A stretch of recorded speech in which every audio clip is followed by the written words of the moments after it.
Hi കൂട്ടുകാരെ, അതിമനോഹരമായ ഒരു സ്ഥലത്തുകൂടിയാണ് നമ്മൾ ഇപ്പോൾ സഞ്ചരിച്ചുകൊണ്ടിരിക്കുന്നത്. അതിമനോഹരമായ ഒരു ചതുപ്പ്.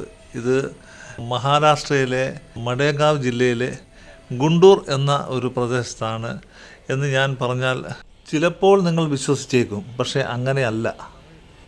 ഇത് നമ്മളുടെ കേരളത്തിൽ, അതായത് കോട്ടയം ജില്ലയിൽ കുറിച്ചിക്ക് സമീപത്തുള്ള പ്രദേശമായ പാത്താമുട്ടം എന്ന സ്ഥലമാണ്.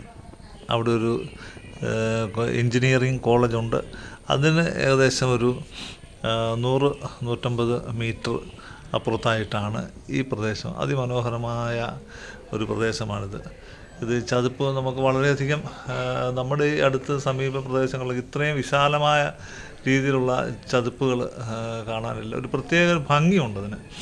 നമ്മുടെ നാടാണ്, കേരളമാണ്, അത് കോട്ടയം ജില്ലയാണ് എന്നൊന്നും ആരും പറയുകയില്ല. കാരണം അതിമനോഹരമായ ഒരു കാഴ്ച തന്നെയാണിത്. ഇത് കണ്ടപ്പോൾ എനിക്ക് ഓർമ്മ വന്നത് ടാൻസാനിയയിലെ സെരംഗറ്റി നാഷണൽ പാർക്കിലെ ഗൊരംഗൊരോ ക്രേറ്റർ എന്ന് പറഞ്ഞ ഒരു വലിയ ഒരു പ്രദേശമുണ്ട്. അത് ഒരു കിടങ്ങ് പോലെ, അല്ലെങ്കിൽ ഒരു താഴ്വാരം പോലെ, കുളം പോലെ തോന്നിക്കുന്നതായ ഒരു പ്രദേശമാണ്. അതിനെ ഓർമ്മപ്പെടുത്തുന്ന, അല്ലെങ്കിൽ അതിനോട് സമാനമായിട്ടുള്ള ഒരു പ്രദേശമായി എനിക്ക് തോന്നുന്നു. കാരണം ഇത് സെരംഗറ്റി നാഷണൽ പാർക്കിലെ ഗൊരംഗൊരോ ക്രേറ്റർ എന്ന് പറഞ്ഞ ആ ഭാഗം പുരാതന കാലത്ത് ഉൽക്കകൾ വീണോ ഭൂകമ്പത്തിൻ്റെ ഒരു പ്രതിപ്രവർത്തനമായിട്ടാണോ എന്നറിയില്ല, വലിയൊരു പ്രദേശം ഈ താഴ്ന്നതായി മാറി. അതേ സമീപ പ്രദേശങ്ങളെക്കാൾ വളരെ താഴ്ന്ന ഒരു പ്രദേശം അവിടെ രൂപപ്പെട്ടു വന്നു.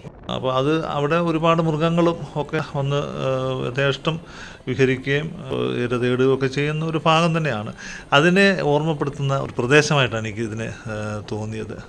വളരെ മനോഹരമായി തോന്നുന്നു. നമ്മുടെ വിശാലമായ ഭാഗങ്ങൾ. ഇവിടെ കൃഷിയൊക്കെ ഉണ്ടോ എന്ന് എനിക്കറിയില്ല. ഇങ്ങനൊരു പ്രദേശം ഉണ്ടെന്ന് ഞാനത് വഴി പാസ് ചെയ്യുമ്പോൾ മാത്രമാണ് മനസ്സിലാക്കാൻ സാധിച്ചത്. പാത്താമുട്ടമെന്ന് നമ്മൾ കേട്ടിട്ടുണ്ട്. ആ കോളേജിനെ കുറിച്ചൊക്കെ നന്നായിട്ട് അറിയാം, എഞ്ചിനീയറിംഗ് കോളേജിനെ കുറിച്ച് അറിയാം. എങ്കിൽ പോലും ഇങ്ങനൊരു മനോഹരമായിട്ടുള്ളൊരു പ്രദേശം അവിടെ ഉണ്ട് എന്ന് അതുവഴി ഇങ്ങനെ യാത്ര ചെയ്തപ്പോൾ മാത്രമാണ് മനസ്സിലാക്കാൻ സാധിച്ചത്. വളരെ മനോഹരമായി എനിക്ക് തോന്നി. അത് നിങ്ങളെ ഒന്ന് കാണിക്കാൻ, ഒരു പരിചയപ്പെടുത്താമെന്ന് കരുതിയാണ് ഞാൻ ഈ വീഡിയോ ഇട്ടിരിക്കുന്നത്. എല്ലാവരും അഭിപ്രായങ്ങൾ രേഖപ്പെടുത്തുക, കാണുക, സപ്പോർട്ട് ചെയ്യുക.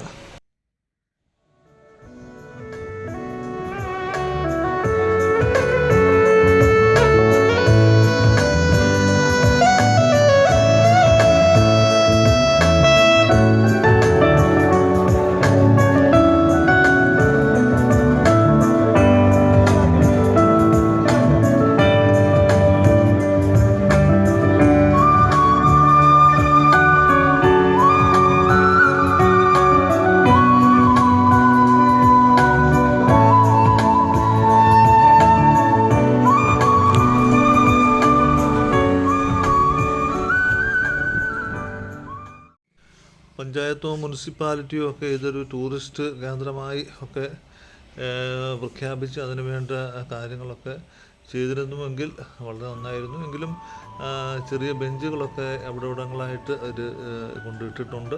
ആളുകൾക്ക് കുറച്ച് നേരം വന്ന് സമയം ചെലവഴിക്കാനും തണൽ തേടി വരുന്ന ആളുകൾക്ക് കുറച്ച് സമയം വിശ്രമിക്കാനും ഒക്കെ ആയിട്ട് അവർ ബെഞ്ചുകളൊക്കെ അവിടെ സജ്ജീകരിച്ചിട്ടുണ്ട്. കണ്ടോ, നോക്കിയത് വിശാലമായൊരു ഏരിയ. അത് കൃഷി, ചില ഭാഗങ്ങളിലൊക്കെ കൃഷിയുണ്ട്. കണ്ടില്ലേ, അവിടെ നെല്ലൊക്കെ പഴുത്ത് നിൽക്കുന്നു, വിളഞ്ഞു നിൽക്കുന്നു. അത് എന്തുകൊണ്ടും സമീപ ഭാവിയിലൊക്കെ നല്ല രീതിയിലാകുമായിരിക്കും എന്ന് നമ്മൾ പ്രതീക്ഷിക്കുന്നു, പ്രത്യാശിക്കുന്നു, ആഗ്രഹിക്കുന്നു. ഇത്രയും സമയം ഈ വീഡിയോ കണ്ട് ഞങ്ങളെ പ്രോത്സാഹിപ്പിച്ച എല്ലാവർക്കും എൻ്റെ വിനീതമായ നന്ദിയും നമസ്കാരവും ഞാൻ അറിയിക്കുന്നു. ഈ വീഡിയോ എല്ലാവരും ഷെയർ ചെയ്യുകയും സബ്സ്ക്രൈബ് ചെയ്യുകയും ലൈക്ക് ചെയ്യുകയും ഒക്കെ ചെയ്യണം. ഇവിടെ ഈ വീഡിയോ വൈൻഡപ്പ് ചെയ്യുകയാണ്. എല്ലാവർക്കും എൻ്റെ വിനീതമായ നമസ്കാരവും സ്നേഹവും നന്ദിയുമെല്ലാം ഞാൻ അറിയിക്കുന്നു.